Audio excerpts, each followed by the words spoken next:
Welcome to my YouTube channel. എല്ലാവർക്കും എൻ്റെ ചാനലിലേക്ക് സ്വാഗതം. ഇന്നത്തെ വീഡിയോ ഹസ്ബൻഡിൻ്റെ ഉമ്മൻ്റെ വീട്ടിൽ പോകുന്നതാണ്. അപ്പോൾ ഉമ്മൻ്റെ ഉമ്മ ഉണ്ട്. അപ്പോൾ അവരെ കാണാൻ പോവുകയാണ്. ഞാനും ഉമ്മയാണ് പോയത്, ഉപ്പ പോകുന്നില്ല. വീടിൻ്റെ അടുത്തുനിന്നൊരു 3 കിലോമീറ്ററോളം ഉണ്ട് അങ്ങോട്ട്. ഓട്ടോ വിളിച്ച് പോയതാണ്. അപ്പോൾ ഒരു ഉള്ളേരിയ ആയതുകൊണ്ട് ബസ്സുകളൊന്നും പോവില്ല. അപ്പോൾ വീട്ടിൽ നിന്ന് ഓട്ടോ വിളിച്ച് തന്നെ പോകണം.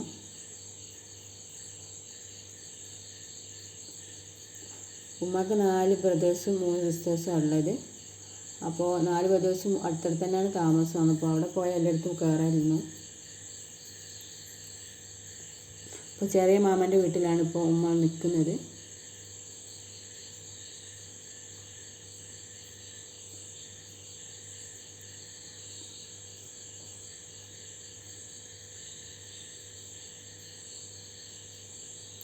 മാമൻ്റെ വീട്ടിൽ മാമിൻ്റെ ഉമ്മയും ആങ്ങളുടെ വൈഫൊക്കെ ഉണ്ടായിരുന്നു.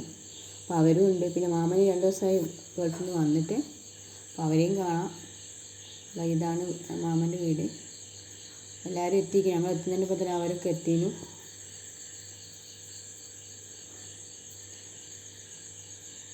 പിന്നെ ഇവിടെ കുറേ സമയം നിന്ന് സംസാരിച്ച് എല്ലാവരുമായിട്ട് സംസാരിച്ച് കുറേ നിന്നു. ഈ കാണുന്നതാണ് 2ാമത്തെ മാമൻ്റെ വീട്. അപ്പോൾ അടുത്ത് തന്നെയാണ്, ഒരു പറമ്പിൽ തന്നെയാണ്. എന്നാലും പിന്നെ ഞാനങ്ങോട്ട് ഇറങ്ങി. ഉമ്മ ഇറങ്ങിയില്ല. ഉമ്മ കുറച്ച് കഴിഞ്ഞാൽ പിന്നെ വന്നത്. അവിടുന്ന് ചായയൊക്കെ കുടിച്ച് മാമിനോട് വർത്താനൊക്കെ പറഞ്ഞ് പിന്നെ അടുത്ത മാമൻ്റെ വീട്ടിൽ പോവാണ്. മഴ പെയ്തുകൊണ്ട് നല്ല വൈക്കൊക്കെ ഉണ്ട്. അപ്പോൾ 3ാമത്തെ മാമൻ്റെ വീടാണിത്.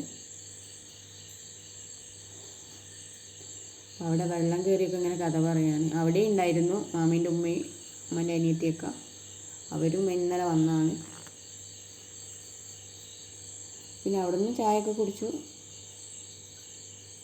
ഞാൻ കുറേ ആയി ഇങ്ങോട്ടൊക്കെ വന്നിട്ട്. അതുകൊണ്ട് ഇപ്പോൾ കുറേ മാമിയോട് കുറേ സംസാരിച്ചൊക്കെ നിന്ന്. എല്ലാവരും ഉണ്ടാകൊണ്ട് കുറച്ച് നേരം കണ്ട്. പിന്നെ എല്ലായിടത്തുനിന്ന് ചായ കിട്ടിട്ടോ.